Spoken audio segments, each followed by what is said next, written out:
সন্ধ্যার সময় শিশুকে বাড়ির বাহিরে নিয়ে যাওয়া যাবে না।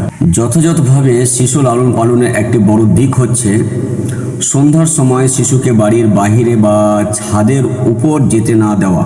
কারণ এ সময় শয়তান বিষাক্ত পোকা মাকড় আহার করার জন্য বের হয়ে পড়ে, শিশুদের পেলে তারা ক্ষতি করবে। জাবের রাদিয়াল্লাহু তাআলা আনহু হতে বর্ণিত, তিনি বলেন, নবী করিম সাল্লাল্লাহু আলাইহি সাল্লাম বলেছেন, যখন সন্ধ্যা হয় তখন তোমরা তোমাদের শিশুদেরকে বাড়ির বাহিরে যেতে দিও না, কারণ সে সময় শয়তান ছড়িয়ে পড়ে। তবে রাতের কিছু অংশ পার হলে তাদের ছেড়ে দাও এবং বিসমিল্লাহ বলে ঘরের দরজা বন্ধ করো, কারণ শয়তান বদ্ধ দ্বার খুলতে পারে না।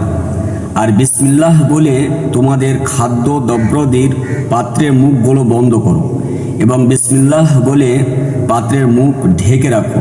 বন্ধ করার কিছু না থাকলে কোনো বস্তু বিসমিল্লাহ বলে পাত্রের উপরে রাখো, আর শোয়ার সময় বাতিগুলো নিভিয়ে দাও।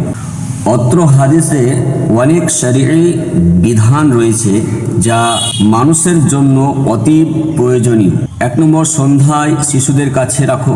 2 নম্বর, বিসমিল্লাহ বলে সব কিছু ঢেকে রাখো। 3 নম্বর, ঢাকার কিছু না থাকলে বিসমিল্লাহ বলে কোনো বস্তু পাত্রের উপরে রেখে দেওয়া। 4 নম্বর, বাতি নিভিয়ে দেওয়া। আর সন্ধ্যার সময় তোমাদের শিশুদেরকে ঘরের ভিতরে আবদ্ধ রাখো, আর কেননা এ সময় জিনেরা ছড়িয়ে পড়ে এবং শিশুদের ছিনিয়ে নেয়। উল্লেখিত হাদিস দ্বয় দ্বারা স্পষ্টভাবে প্রতীয়মান হয় যে সন্ধ্যার সময় শিশুদের নিয়ে বাড়ির বাহিরে যাওয়া যাবে না, কারণ শয়তান শিশুর ক্ষতি করতে পারে, আছাড় দিয়ে মেরে ফেলতে পারে। শয়তানের কারণে শিশু রাতে কান্নাকাটি করতে পারে।